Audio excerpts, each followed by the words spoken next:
Hello everyone, so welcome back to our YouTube channel, Becoming a ROS Developer.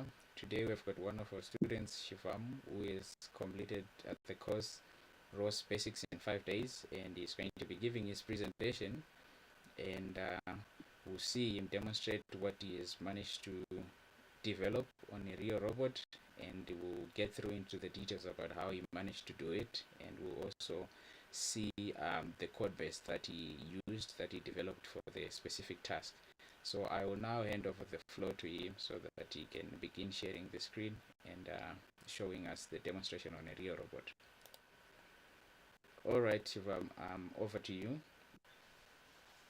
Hello, my name is Shivam and I'm from Tanzania and I'm a passionate robotics developer. All right, so this is my 5 days ROS Basics core project, and I will start by demonstrating my code first of all. And let me move the robot first of all a bit closer. This is about and I will launch 5. So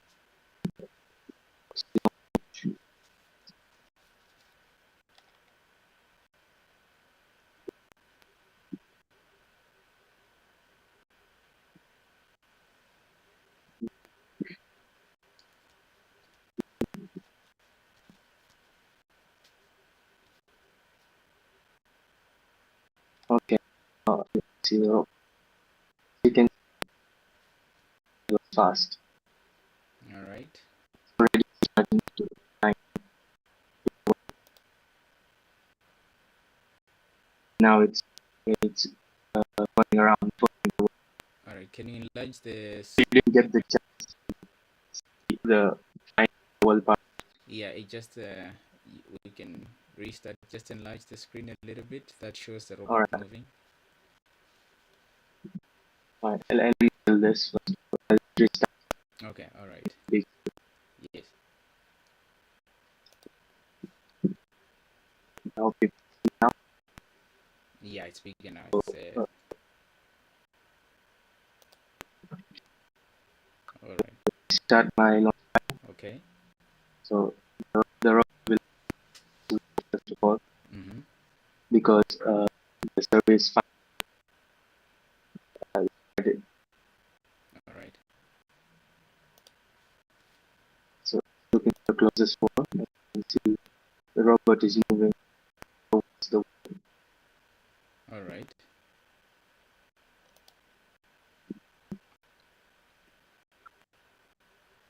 and once the wall is found, move 30 centimeters from the wall. Mm-hmm. After that, it will align the service ends. After that, we will start the following part of the software. All right.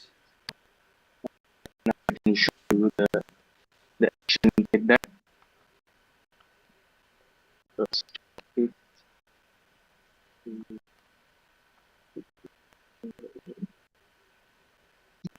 echo.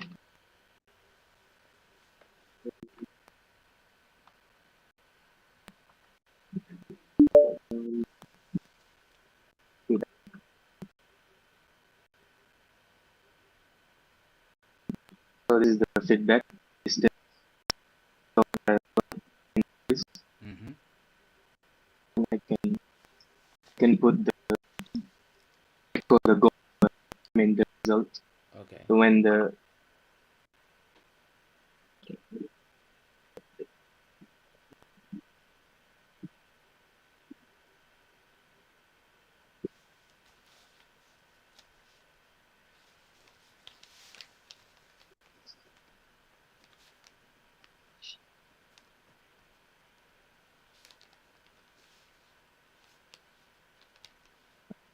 once the robot finishes the lap, the alright, the robot just finished the lap. Since we started from around this area, Mm-hmm. and we went all around in a circle, and we complete the lap, and it stops right there. And this node exits, and you can see there's the feedback have 5.8 meters, and the results have outputted after the action have ended. All right. So this is all the list of, yeah, the points. Okay. And yeah, and I can go through the code now if the demonstration was satisfactory. Yes. Let's get through the code and see. Yeah. All right. So first of all, we have the find wall service server. Okay. The service server, if we look at the launch file, what gets called first, you can see. So there is the service server gets called first, and then record odom, and finally the follow right. All right. So all of these codes are right here. So we can, so in the follow right, first of all, it's yeah, over here you can see it calls the server first, the find wall service server, and then it starts the action and sends the goal out. Okay. Yeah, and then with this function, it can allow the code to execute the rest of the code. Yeah, and then there's the follow right code over here, follow the wall code. All right. Okay, later I'll come into this code. Now let me start by explaining the find wall server. Okay. So this is the find wall service server, and we define it first as a class, and we have all the variables that we use. We have all the publisher, subscriber, and the service itself. We define it over here. Yes. With the service callback. All right. So all of these are all the variables. We also have thread safety because we are using multi-threading in this service. Okay. So I'll explain it to you. So it all starts with the scan callback. So when the subscriber is subscribing to the laser scan topic, it executes the callback, and with this callback, we are updating all the values, and also. Can you get into the details? What values are you updating there? Yes. So the values up here and get updated here. So first of all, there is the range. Okay. So you update that. Yeah, there is the front index. Okay. So this one is constants. Okay, these are initialized over here. All right. Some of them, and that's updated truly is the scan data. Okay, I see. So okay. And also the closest index. Okay, that also gets updated. Yeah, so the closest index basically it's the index of within the scan data is the index of the smallest value. So with this np.argmin, so the minimum value from the list, its index is what closest index is. Okay, all right. So it doesn't matter where it is, on the left, on the right, in the front, at the back. Yeah, it doesn't matter. Okay. It's just the position, let's say, of the closest value. Okay, the smallest range data you're getting. Okay. Okay, so I'll explain where I use this. Okay. Right, so this one is just updates. And then we have when the service starts over here. The service starts, it calls the service callback. All So we'll go through the service call now. So over here is where I'll start a new thread, and within this thread, I will execute the code for the service. Right? All right. So I'll define the thread here. So I'll start it, and then we have, since the service will like to immediately get the response. Okay. Mm-hmm. So this is my solution for it to fully complete the service and then return a response.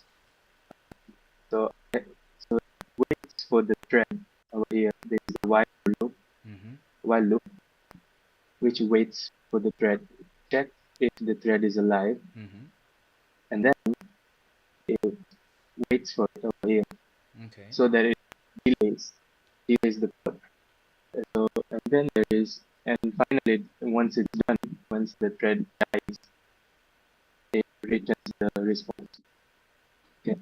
And why do we need multi-threading, you may ask? Yeah. So when directly working with the service callback, each and every condition I needed to return a response. You see, and at some point it didn't work accordingly, because it will prematurely prematurely return the response, and it didn't work the way I wanted to work. And in some part, the ROS services weren't working in parallel with the service. Okay.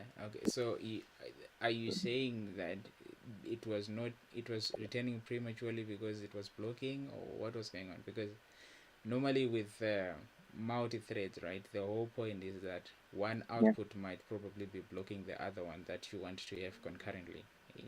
So what is it exactly that was happening here that warrants the need to have them happen in separate threads? All right. So with the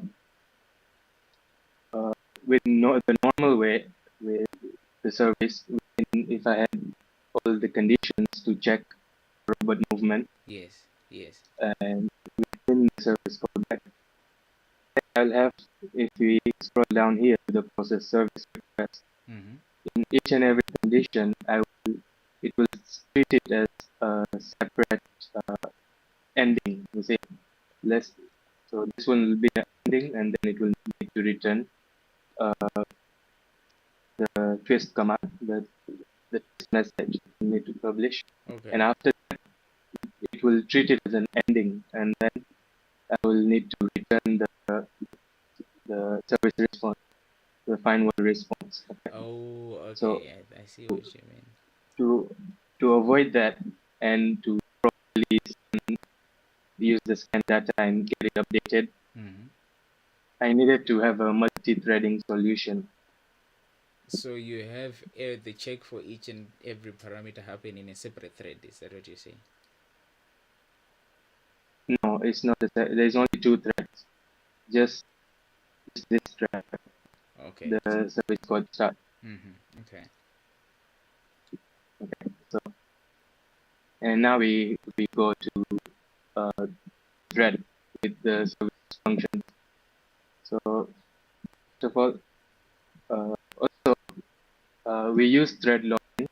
You can see in my, it's there everywhere, so that to avoid multiple threads from using the same thing.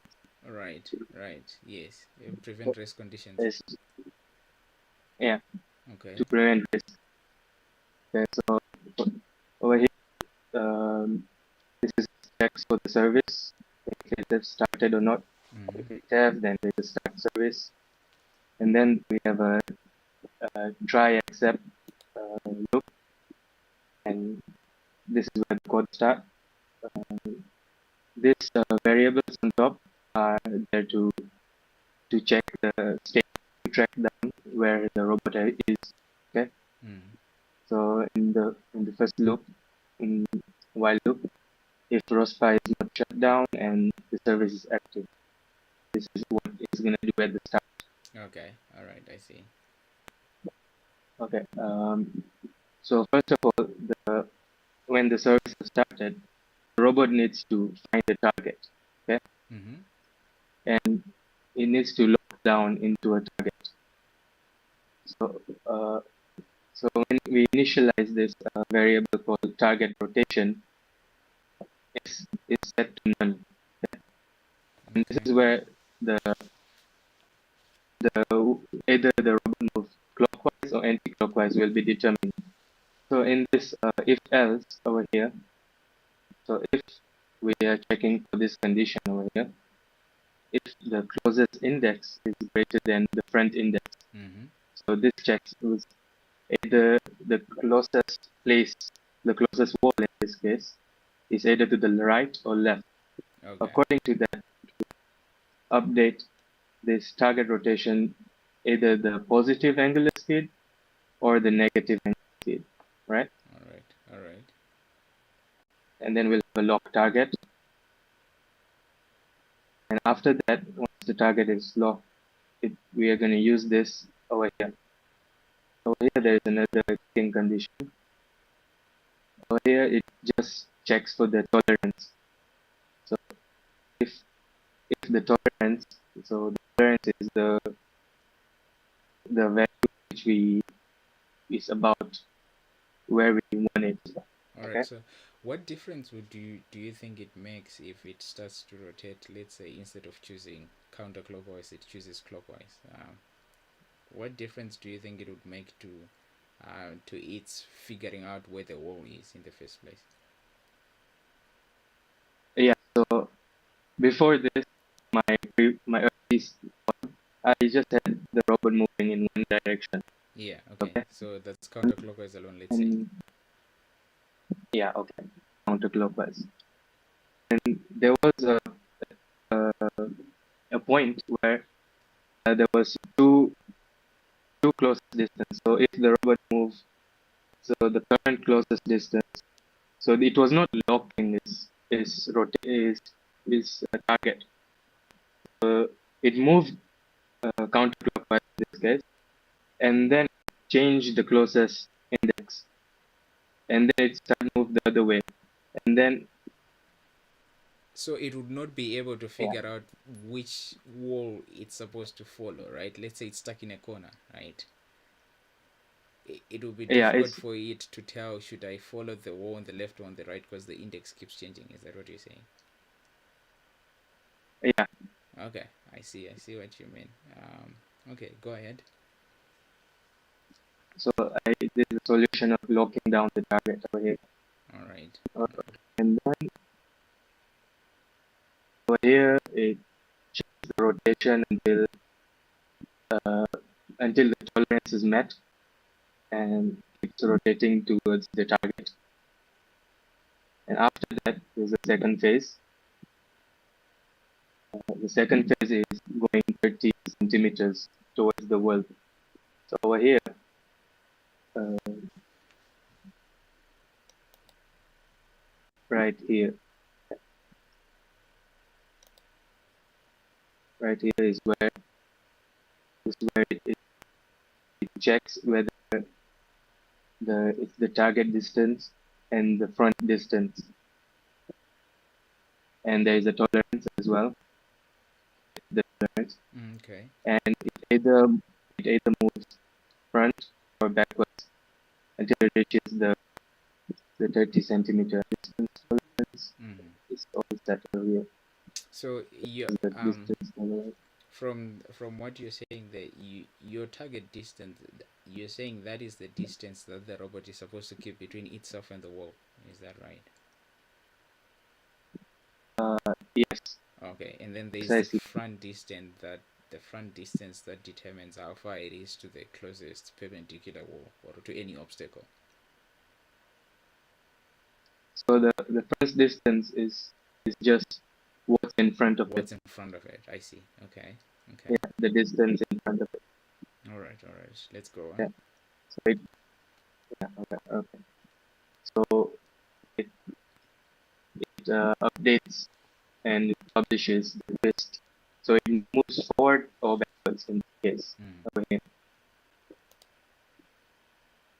And the else condition is stopping it.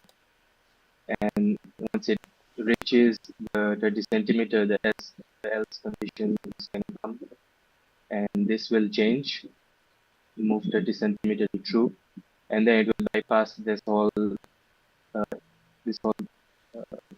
structure and will move to the third one. All right, I see. The third phase. The third phase is to align to the right side. All right. Yeah. Align to the right side. So over here, it checks with the closest distance and the right side index, which is 270, according to the, yeah. It checks and it has the tolerance as well.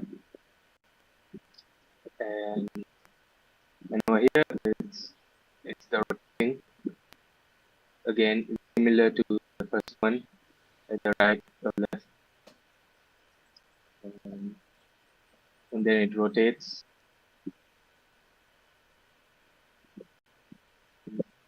Until it reaches and it breaks over here. Okay, I see.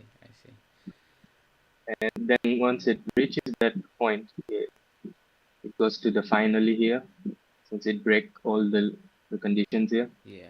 Reaches finally, and service will end, and the active service will go to false. All right, I see.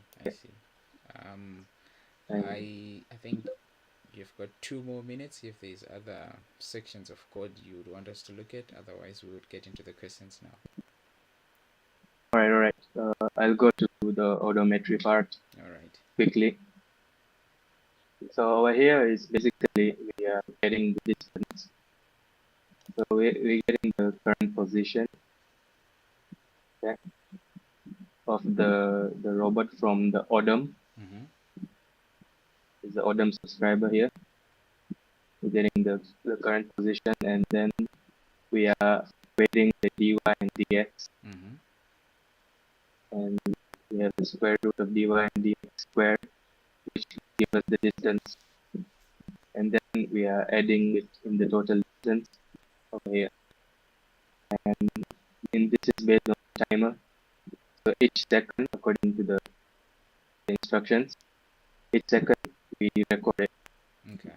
And then the execute is from the action server. Okay.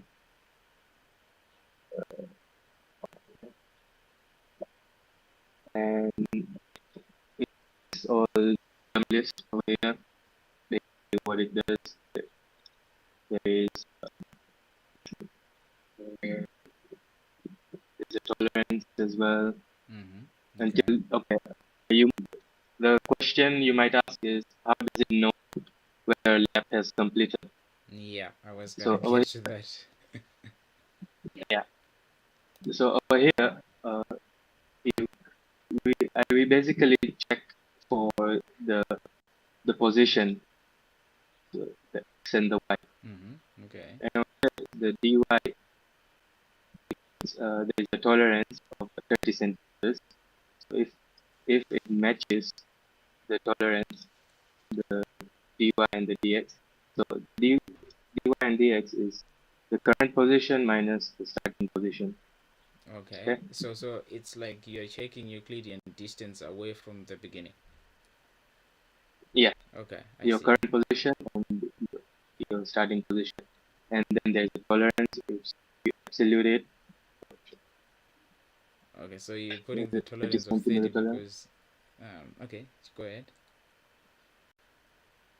Okay, and yeah, once it reaches over here, once it gets all the tolerance, compares, and if it's less than or equal to the tolerance, then the have completed, and then this will break. I see. To break. All right. Over here, this whole while loop will break. Over here, it sends the feedback, and over here, it sends the results. Okay. All right. All good. Let's get into the questions now. Um, Right. now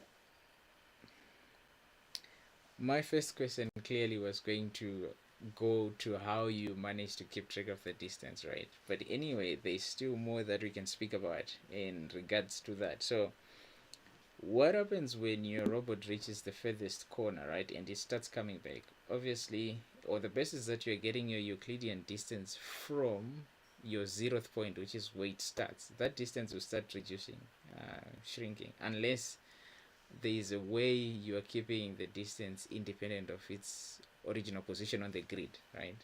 I don't know if you get what I mean. So So, uh, uh, I don't entirely get, but I let me try to understand the question. yeah, So when it compares the position and the starting position, how does it know that uh, when the robot starts moving, how does it know that it's already finished the lap? yeah, as in how do you make sure that it begins when it's starting at zero and its target is almost zero again? Because you want it to go around and come back to the same spot, right? If you mark that point on Yeah. your Euclidean plane as your zeroth point, it's like you're saying go to where you're starting, which is right Mm, where it is. Yeah. right. I can explain that. The solution is right here. So in this condition, it checks the modem list. So it to make sure that it doesn't stop. So this is the stopping condition, right? Mm-hmm. So to make sure it doesn't stop prematurely, and so we check the length of the modem list. So the modem list, and if it's greater than or equal to 20 in this case, Yeah. so this means that the robot have already traveled Oh, okay. So at my least assumption 20 is your ODOM what list you is said. almost like some data container that's responsible for keeping waypoints, right? Like things that are considered milestones as your robot progresses. No, the modem list is a list of all the points.